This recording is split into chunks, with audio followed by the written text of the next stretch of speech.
محترم حضرات السلام علیکم۔ انشاءاللہ آپ بھی خیریت سے ہوں گے، میں بھی خیریت سے ہوں۔ محترم حضرات، غزوہ موت کا قصہ میں آپ کو بیان کر رہا ہوں، سنا رہا ہوں۔ حضور اقدس صلی اللہ علیہ وسلم کے مختلف بادشاہوں کے پاس تبلیغی دعوتیں ارسال فرمائے۔ ان میں ایک خط حضرت حارث بن عمر بن عجوی رضی اللہ تعالیٰ کے ہاتھ بصری کے بادشاہ کے پاس بھی بھیجا تھا۔ جب یہ موتا پہنچا تو سرحبیل غسانی نے، جو کیسر کے حکام میں سے ایک شخص تھا، ان کو قتل کر دیا۔ قاصدوں کا قتل کسی کے نزدیک بھی پسندیدہ نہیں۔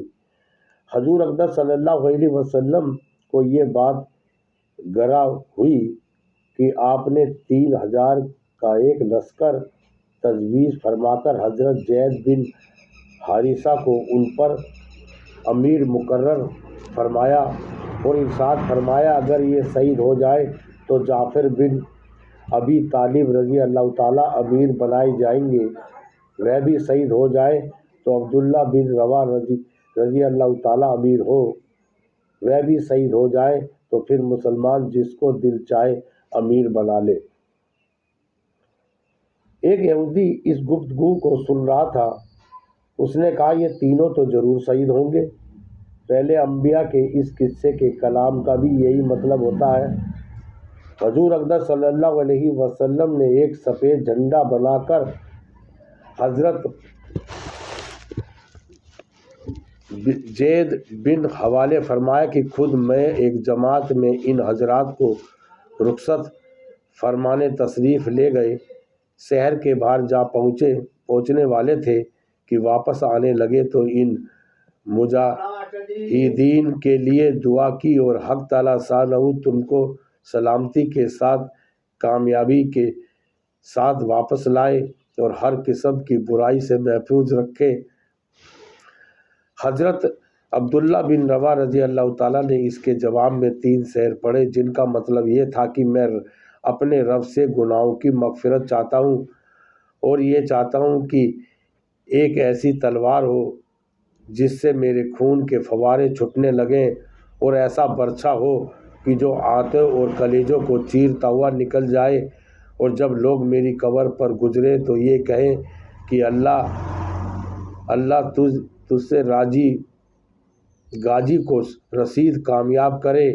واقعے میں تو رشید ہدایت پانے والا اور کامیاب تھا۔ اس کے بعد یہ حضرات روانہ ہو گئے۔ سرحبیل کو بھی ان کی روانگی کا علم ہوا۔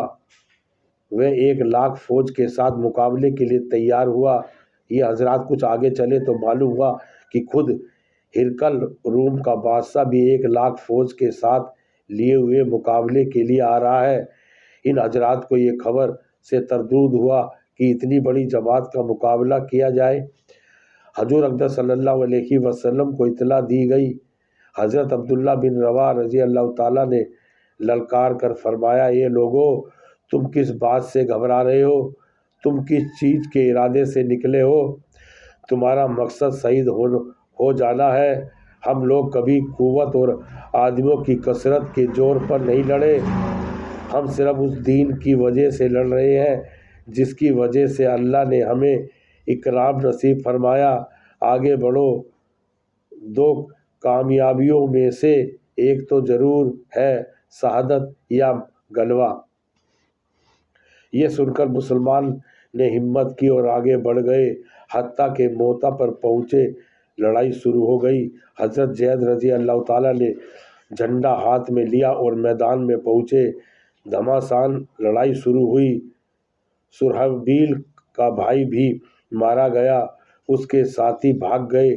خود سرحبیل بھی بھاگ کر ایک قلعہ میں چھپ گیا اور ہرقل کے پاس مدد کے لیے آدمی بھیجا۔ اس نے تقریباً 2,00,000 فوج بھیجی اور لڑائی زوروں سے ہوتی رہی۔ حضرت زید رضی اللہ تعالیٰ شہید ہوئے اور جعفر رضی اللہ تعالیٰ نے ہاتھ میں جھنڈا لیا اور اپنے گھوڑے کے خود ہی پاؤں کاٹ دیے تاکہ واپس کا خیال نہ ہو،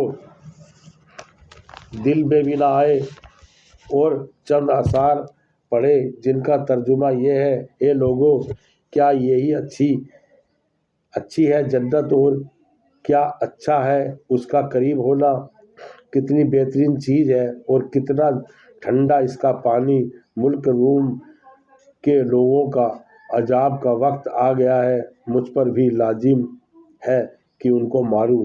یہ اشعار پڑھے اور اپنے گھوڑے کے پاؤں خود ہی کاٹ چکے کہ واپسی کا خیال بھی دل میں نہ آوے، اور تلوار لے کر کافروں کے مجمع میں گھس گئے۔ امیر ہونے کی وجہ سے جھنڈا بھی انہی کے پاس تھا۔ اول جھنڈا داہنے ہاتھ میں لیا اور کافروں کے داہنے ہاتھ کاٹ دیا گیا کہ جھنڈا گر جائے۔ انہوں نے فوراً بائیں ہاتھ میں لیا اور ان کو بھی کاٹا تو انہوں نے دونوں بازوؤں کو اس کو تھاما اور منہ سے مضبوطی پکڑ لیا۔ ایک شخص کے پیچھے تھے ان کے دو ٹکڑے کر دیے جس سے یہ گر پڑے۔ اسی وقت ان کی عمر 33 سال کی تھی۔ حضرت عبداللہ بن عمر رضی اللہ تعالیٰ کہتے ہیں کہ ہم بعد میں لاشوں کے حضرت جعفر رضی اللہ تعالیٰ کو اٹھائے تو ان کے بدن میں اگلے حصے میں 90 زخم تھے۔ جب وہ شہید ہو گئے تو لوگوں نے عبداللہ بن رواحہ کو آواز دی کہ وہ لشکر کے کونے میں گوشت کا ٹکڑا کھا رہے تھے، 3 دن سے کچھ چکھنے کو بھی نہ ملا۔ وہ آواز سنتے ہی گوشت کے ٹکڑے کو پھینک کر اپنے آپ کو ملامت کرتے ہوئے: جعفر رضی اللہ تعالیٰ، تو جو شہید ہو جائے تو دنیا میں مشغول رہے، آگے بڑھے اور جھنڈا لے کر قتال شروع کر دیا۔ انگلی میں زخم آیا، وہ لٹک گئی۔ انہوں نے پاؤں سے کٹی ہوئی انگلی کو دبا کر ہاتھ سے کھینچا اور وہ الگ ہو گئی، اس کو پھینک دیا۔ اس گھمسان اور پریشانی کی حالت سے تھوڑا سا تردد بھی پیش آیا تو نہ ہمت نہ مقابلے کی طاقت، لیکن یہ تردد کو تھوڑی دیر ہی گزری تھی کہ اپنے دل کے مکاتب بنا کر: او دل، کس چیز کا اب استحقاق باقی ہے جس کی وجہ سے تردد ہے؟ کیا بیوی کا ہے تو اس کو 3 طلاق، غلاموں کا ہے تو وہ آزاد، یا باغ کا ہے تو وہ اللہ کے راستے میں صدقہ۔ اس کے بعد چند شعر پڑھے جن کا ترجمہ یہ ہے: قسم ہے دل، اس کو اترنا ہوگا، خوشی سے اتر یا ناگواری سے اتر، مجھے اطمینان کی زندگی گزارتے ہوئے ایک زمانہ گزر چکا، سوچ تو آخر تو ایک قطرے ایک منی ہے، دیکھ کر کافر لوگ مسلمان پر کھینچے ہوئے آ رہے ہیں، تجھے کیا ہوا کہ جنت کو پسند نہیں کرتا؟ اگر تو قتل نہ ہوا تو ویسے بھی آخر مرے گا۔ اس کے بعد گھوڑے سے اترے اس کے چچا بھائی گوشت کا ایک ٹکڑا لائے: ذرا سا کھا لو، کمر سیدھی کر لو، کئی دن سے کچھ نہیں کھایا۔ انہوں نے لے لیا۔ اتنے میں ایک جانب سے ہلکی آواز آئی اور اس کو پھینک دیا اور تلوار لے کر جماعت میں گھس گئے اور شہید ہونے تک تلوار چلاتے رہے۔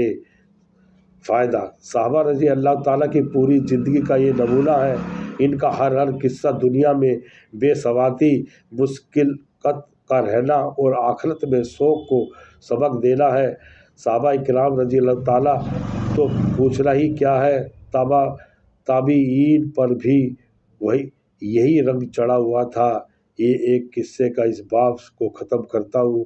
دوسرے کا رنگ دشمن کے مقابلے کا نمونہ آپ دیکھ ہی چکے ہو، اب حکومت کے سامنے کا منظر بھی دیکھ لیجیے۔